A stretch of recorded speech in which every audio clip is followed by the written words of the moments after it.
नमस्कार दोस्तों, प्रस्तुत है सुभद्रा कुमारी चौहान द्वारा लिखी कहानी आहुति। अगर आपको कहानी पसंद आए तो वीडियो को लाइक जरूर करें। जनानी अस्पताल के पर्दा वार्ड में दो स्त्रियों को एक ही दिन बच्चे हुए। कमरा नंबर 5 में बाबू राधेश्याम जी की स्त्री मनोरमा को दूसरी बार पुत्र हुआ था। उन्हें प्रसूति ज्वर हो गया था। उनकी अवस्था चिंताजनक थी। वे मृत्यु की घड़ियां गिन रही थीं।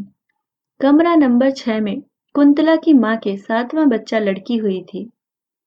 मां बेटी दोनों स्वस्थ और प्रसन्न थीं। घर में कोई बड़ा आदमी न होने के कारण मां की देखभाल कुंतला ही करती थी। उसके पिता एक दफ्तर में नौकरी करते थे। उन्हें पत्नी की देखभाल करने की फुर्सत ही कहाँ थी। पंडित राधेश्याम जी एडवोकेट अपनी मां और कई नौकरों के रहते हुए भी पत्नी को छोड़कर कहीं न जाते थे।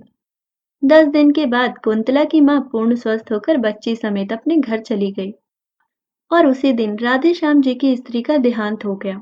अपने नवजात शिशु को लेकर वे भी घर आए, किंतु पत्नी विहीन घर उन्हें जंगल से भी अधिक सूना मालूम हो रहा था।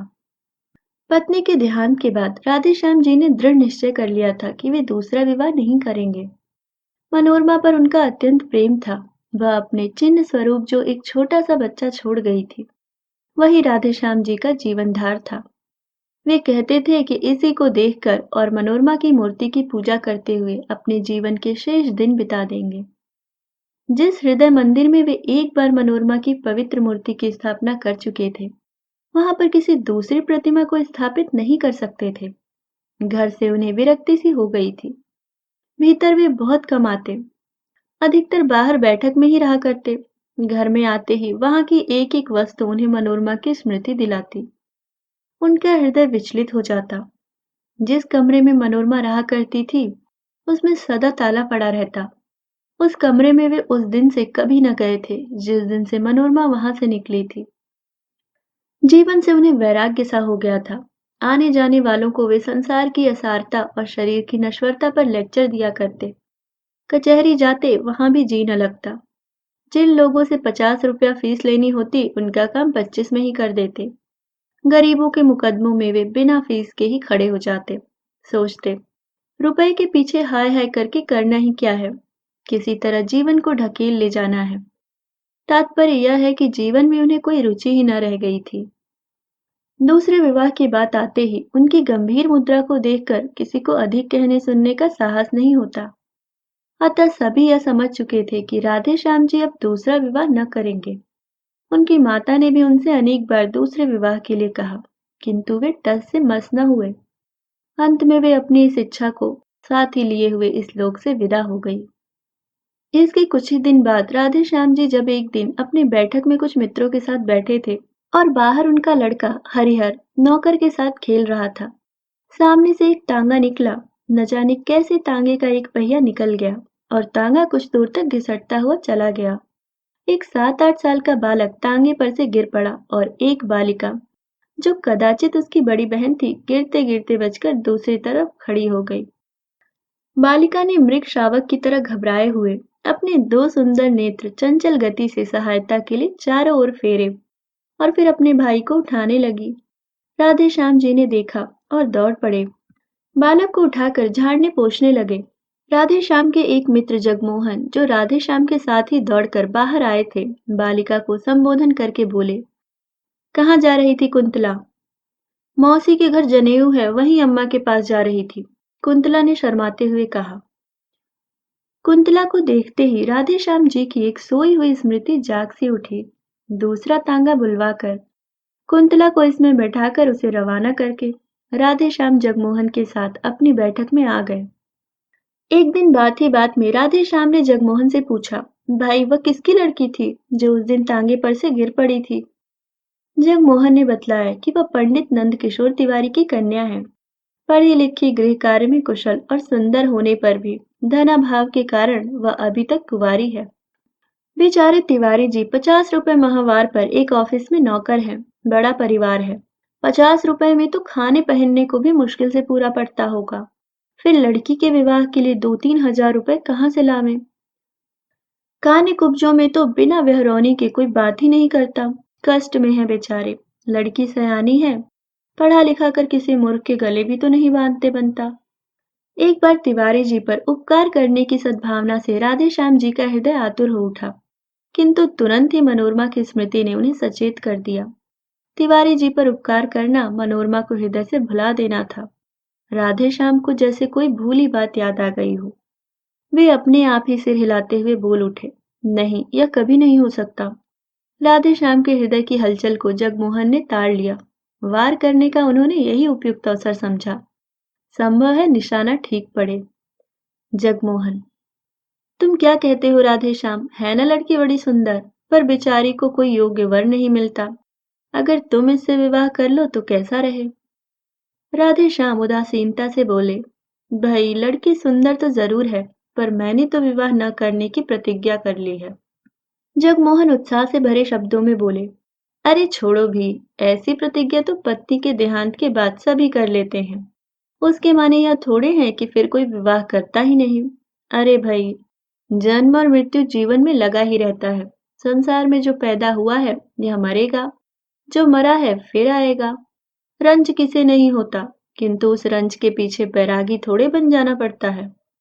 और फिर अभी तुम्हारी उम्र ही क्या है, यही ना 35-36 साल की बस। जीवन भर तपस्या करने की बात है। बिना स्त्री के घर जंगल से भी बुरा रहता है। ब्रजेश की माँ 4 दिनों के लिए मैके चली जाती है तो घर जैसे काट खाने को दौड़ता है। राधे श्याम बोले, यह कोई बात नहीं जगमोहन, घर से तो मुझे कोई मतलब नहीं है। जिस दिन मनोरमा का देहांत हुआ मेरे लिए घर घर ही नहीं रह गया। बात इतनी है कि बच्चे की देखभाल करने वाला अब कोई नहीं है। अम्मा थी तब तक कोई बात नहीं थी, पर अब बच्चे की कुछ भी देखभाल नहीं होती। नौकरों पर बच्चे को छोड़ देना उचित नहीं, और मैं कितनी देखभाल कर सकता हूँ, तुम ही सोचो। परिणाम यह हुआ कि बच्चा दिनों दिन कमजोर होता जा रहा है। राधे श्याम का विवाह कुंतला के साथ हो गया। उनकी उजड़ी हुई गृहस्थी में बहार आ गई। मनोरमा के बंद कमरे का ताला खोलकर उनके चित्रों पर हल्की रंगीन जाजिम का पर्दा डाल दिया गया। उस घर में फिर से नुपुर की मधुर ध्वनि सुनाई पड़ने लगी। चतुर गृहिणी का हाथ लगते ही घर फिर स्वर्ग हो गया। कुंतला की कार्य कुशलता और बुद्धि की कुशाग्रता पर राधेश्याम मुग्ध थे। कुंतला के प्रेम के प्रकाश से उनका हृदय आलोकित हो उठा। अब वहां पर मनोरमा की धुंधली स्मृति के लिए भी स्थान न था। वे पूर्ण सुखी थे। राधे श्याम जी ने दूसरा विवाह किया था, संभवतः हरिहर की देखभाल के लिए ही, किंतु इस समय कुंतला को हरिहर से अधिक राधे श्याम की देखभाल करनी पड़ती थी। उनकी देखभाल से ही वह परेशान हो जाती, इतनी थक जाती कि उसे हरिहर की तरफ आंख उठाकर देखने का भी अवसर न मिलता। कुंतला के असाधारण रूप और यौवन ने तथा राधे श्याम जी की ढलती अवस्था ने उन्हें आवश्यकता से अधिक असावधान बना दिया था। बुरा भला कैसा भी काम हो, सबकी एक सीमा होती है। राधे श्याम के इस अनाचार से कुंतला को जो मानसिक वेदना होती सो तो थी ही, इसका प्रभाव उसके स्वास्थ्य पर भी पड़े बिना न रहा। कुंदन की तरह उसका चमकता हुआ रंग पीला पड़ गया, आंखें निस्तेज हो गईं। 6 महीने की बीमार मालूम होती। वैसे ही वह स्वभाव से सुकुमार थी। अब चलने में उसके पैर कांपते, सदा हाथ पैर में दर्द बना रहता, जी सदा ही अलसाया रहता। खाट पर लेट जाती तो उठने की हिम्मत न पड़ती। कुंतला की इस अवस्था से राधेश्याम अनभिज्ञ हों सो बात न थी, उन्हें सब मालूम था। कभी कभी ग्लानि और पश्चाताप उन्हें भले ही होता, किंतु लाचार थे। कहते हैं ढलती उम्र का विवाह और दूसरे विवाह की सुंदर स्त्री मनुष्य को पागल बना देती है। था भी कुछ ऐसा ही। कुंतला अपने जीवन से कुछ बेजार सी हो रही थी, किंतु वह राधे श्याम को किस प्रकार रोक सकती थी? वह तो उनकी विवाहिता ठहरी। 7 भावरे फिर लेने के बाद घनश्याम को उसके शरीर पर पूरी मोनोपोली सी मिल चुकी थी ना। इधर कुछ दिनों से शहर में एक स्त्री समाज की स्थापना हुई थी। एक दिन उसकी कार्यकारिणी की कुछ महिलाएं आकर कुंतला को निमंत्रण दे गईं। कुंतला ने सोचा, अच्छा ही है, घंटे तो घंटे घर से बाहर रहकर अपने इस जीवन के अतिरिक्त भी देखने और सोचने समझने का अवसर मिलेगा। उसने निमंत्रण स्वीकार कर लिया, वहां गई भी। वहां जितनी स्त्रियों ने भाषण पढ़े या दिए कुंतला ने सुने। उसने सोचा, वह इन सबसे अधिक अच्छा लिख सकती है और बोल सकती है। घर आकर उसने भी एक लेख लिखा। विषय था भारत की वर्तमान सामाजिक अवस्था में स्त्रियों का स्थान। राधेश्याम जी ने भी लेख देखा, बहुत ही प्रसन्न हुए। लेख लिए हुए वे बाहर गए। बैठक में कई मित्र बैठे थे, उन्हें दिखलाया। सभी ने लेखिका की शैली एवं सामयिक ज्ञान की प्रशंसा की। अपने एक साहित्य सेवी मित्र अखिलेश्वर को लेकर राधेश्याम भीतर आए। कुंतला को पुकार कर बोले, कुंतला, तुम्हारा लेख बहुत ही अच्छा है। मुझे नहीं मालूम था कि तुम इतना अच्छा लिख सकती हो। नहीं तो तुमसे सदा लिखते रहने का आग्रह करता। तुम्हारे इस लेख में कहीं भाषा की त्रुटियां हैं जरूर, पर सो ये मेरे मित्र अखिलेश्वर ठीक कर देंगे। अब तुम रोज कुछ लिखा करो, ये ठीक कर दिया करेंगे। मुझे तो भाषा का ज्ञान नहीं, अन्यथा मैं ही देख लिया करता। खैर कोई बात नहीं, यह भी घर के ही आदमी हैं। कुंतला के लेखों को देखने का भार अखिलेश्वर को सौंपकर राधेश्याम को बहुत संतोष हुआ। कुंतला को अब एक ऐसा साथी मिला था जिसकी आवश्यकता का अनुभव वह बहुत दिनों से कर रही थी, जो उसे घरेलू जीवन के अतिरिक्त और भी बहुत सी उपयोगी बातें बता सकता था, जो उसे अच्छे से अच्छे लेखक और कवियों की कृतियों का रसास्वादन करा के साहित्यिक जगत की सैर करा सकता था। कुंतला अखिलेश्वर का साथ पाकर बहुत संतुष्ट थी। अब उसे अपना जीवन उतना कष्टमय और नीरस न मालूम होता था। कुंतला और अखिलेश्वर प्रतिदिन एक बार अवश्य मिला करते। कुंतला की अभिरुचि साहित्य की ओर देखकर उसकी विलक्षण कुशाग्र बुद्धि एवं लेखन शैली की असाधारण प्रतिभा पर अखिलेश्वर मुग्ध थे। वे उसे एक सुयोग्य रमणी बनाने में तथा उसकी प्रतिभा को पूर्ण रूप से विकसित करने में सदा प्रयत्नशील रहते थे। लाइब्रेरी में जाते अच्छे से अच्छी पुस्तकें लाते और उसे घंटों पढ़कर सुनाया करते। कविवर शैली, टेनिसन और कीट्स तथा महाकवि शेक्सपियर इत्यादि की ऊंचे दर्जे की कविताएं पढ़कर उसे समझाते, उसके सामने व्याख्या तथा आलोचना करते और उससे करवाते।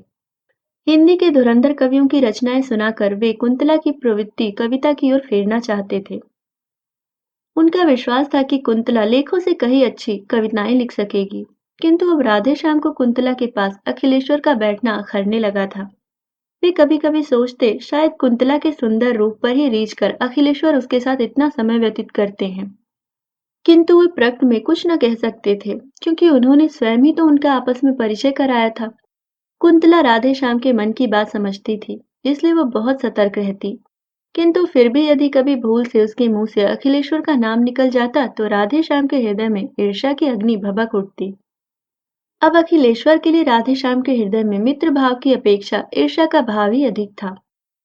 इन्हीं दिनों कुंतला ने दो चार तुकबंदियां भी की, जिनमें कल्पना की बहुत ऊंची उड़ान और भावों का बहुत सुंदर समावेश था, किंतु शब्दों का संगठन उतना अच्छा नहीं था। अपने हाथ के लगाए हुए पौधों में फूल आते देखकर जिस प्रकार किसी चतुर माली को प्रसन्नता होती है, उसी प्रकार कुंतला की कविताएं देखकर अखिलेश्वर खुश हुए।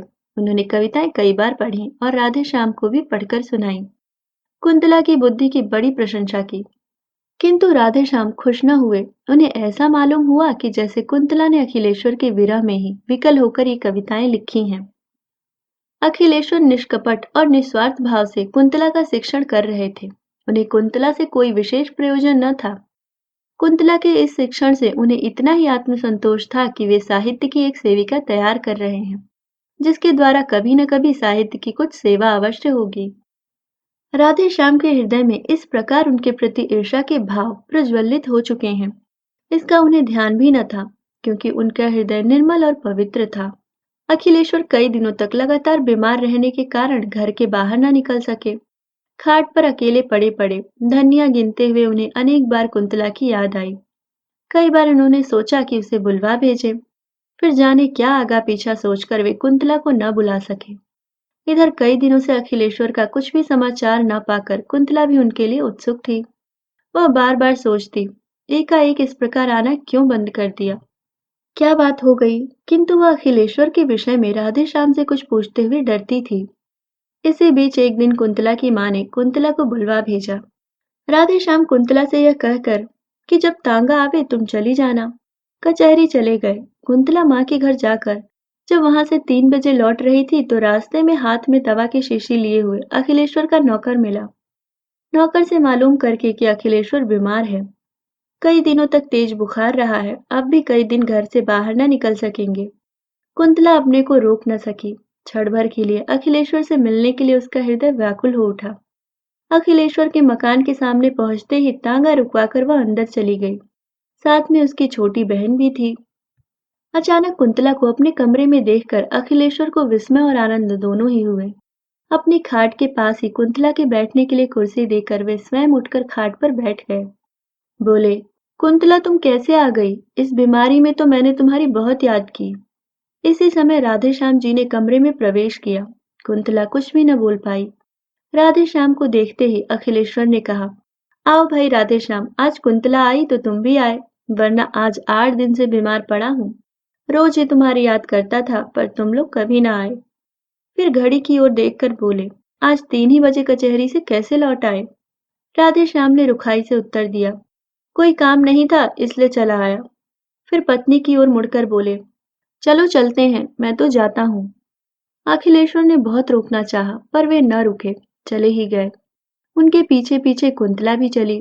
जाते जाते उसने अखिलेश्वर पर एक ऐसी मार्मिक दृष्टि डाली जिसमें न जाने कितनी करुणा, कितनी विवशता, कितनी कातरता और कितनी दीनता थी। कुंतला चली गई, किंतु उसकी इस करुण दृष्टि से अखिलेश्वर की आंखें खुल गईं। राधेश्याम के आंतरिक भावों को वे अब समझ सके। घर पहुंचकर कुंतला कुछ न बोली, वह चौके में चली गई। कुछ ही क्षण बाद उसने लौटकर देखा कि उसके लेख, कविताएं, कॉपियां, पेंसिलें और अखिलेश्वर द्वारा उपहार में दी हुई फाउंटेन पेन सब समेटकर किसी ने आग लगा दी है। उसी अग्नि में अखिलेश्वर का वह प्यारा चित्र, जो कुछ ही क्षण पहले ड्राइंग रूम की शोभा बढ़ा रहा था, धूं-धूं करके जल रहा है। और ऊपर उठती हुई लपटें मानो यह कह रही हैं, कुंतला, यह तुम्हारे साहित्यिक जीवन की चिता है।